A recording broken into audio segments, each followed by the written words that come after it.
अस्सलाम वालेकुम दोस्तों, कैसे हो? मुझे उम्मीद है कि आप सभी सही होंगे। न्यू अपडेट के साथ मैं आपके सामने फिर हाजिर हो चुके हैं। अगर आप कुवैत में रहते हैं, कुवैत की खबरों से हमेशा के लिए अपडेट रहना चाहते हैं तो ये वीडियो आप शुरू से लेकर आखिर तक देखते रहिए। इस वीडियो के अंदर मैं आपको बताने वाला हूँ जो क्या काफ़ी बड़ी अपडेट है, और ये वीज़ा के हवाले से है और जो करेंसी वगैरह के है उसके हवाले से है, और जो लोग कुवैत में रहते हैं कुछ ऐसी इन्फॉर्मेशन देने वाला हूँ जो कि आपके लिए काफ़ी फ़ायदेमंद होगी। तो चलिए फिर बिना देरी के वीडियो शुरू करते हैं। एंट्री के हवाले से भी अपडेट देने वाला हूँ, लेकिन उससे पहले मैं आपको बता देता हूँ, चैनल हमारा पहली बार देख रहे हैं, चैनल को सब्सक्राइब करें और साथ ही साथ बेल आइकन जरूर प्रेस कर दें ताकि हमेशा आपको इसी तरीके से अपडेट मिलती रहे और आप हमेशा हमारे साथ में जुड़े रहें। तो सबसे पहले मैं आपको बता देता हूं, अगर हाल ही में आप अपने देश जो है अपने घर पे पेमेंट वगैरह भेजना चाहते हैं तो भेज सकते हैं, चाहे इंडिया, पाकिस्तान, नेपाल, बांग्लादेश, श्रीलंका, किसी भी कंट्री से हैं। आपको इस टाइम पे प्राइस काफ़ी अच्छे मिल जाएंगे, क्योंकि अगर इंडिया की बात करें 245 से 246 रुपये तक आपको प्राइस मिलेगा। एक दिनार का जो है इतना पैसा आपका बनेगा इंडिया में आने के बाद।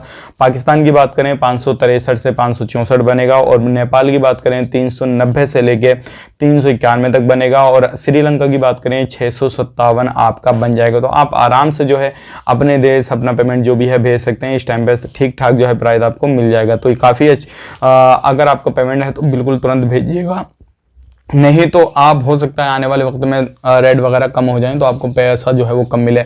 अब यहाँ पे बात कर लेते हैं अगली अपडेट की तरफ। जो अगली अपडेट आ रही है निकल के, काफ़ी सारे लोग बोल रहे हैं कि भाई जो डोमेस्टिक वीज़ा है आने वाले वक्त में जो वीज़ा का नया एग्रीमेंट किया गया है इंडियन एम्बेसी की तरफ से, इंडिया गवर्नमेंट की तरफ से, तो उसमें कितनी लास्ट एज कितनी है और शुरू की एज कितनी है, कितने एज वाले उसमें लोग जा सकते हैं। तो देखिए मैं आपको बताना चाहूँगा, सुबह वाली वीडियो में मैंने बताया था लेकिन कुछ लोग समझ नहीं पाए।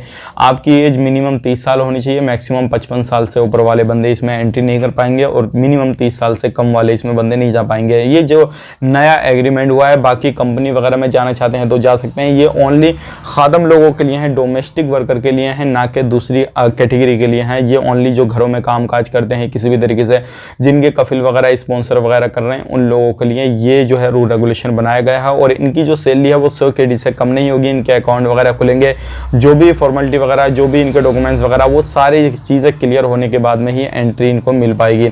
अब बात कर लेते हैं यहाँ पे एंट्री के हवाले से। जो लोग एंट्री करना चाहते हैं बेशक अपने 24 अक्टूबर के बाद में इंशाल्लाह फ्लाइट, अभी तक तो ओपन की न्यूज़ है, अभी कोई भी इस तरीके की बैड न्यूज़ नहीं है ये कि ओपन नहीं किया जाएगा, और वो डेट भी आपको मालूम है कि कल आ जाएगी इंशाल्लाह। तो कल से आप सफ़र वगैरह कर सकते हैं, कोई भी परेशानी नहीं है, और उम्मीद है कि आने वाले वक्त में आप जो भी है 24 अक्टूबर से ओपन ही हो जाएगी। अभी तक तो हाल ही तक जब तक मैं वीडियो बना रहा हूँ अभी तक तो मुझे कोई इस तरीके की न्यूज़ नहीं दिखाई दी है। आने वाले वक्त में अगर दिखाई दी तो तुरंत आप तक मैं शेयर कर दूंगा कि फ्लाइट कल से ओपन ही हो रही है, फिर इसको और आगे पोस्टपोन वगैरह कर दिया गया है या नहीं।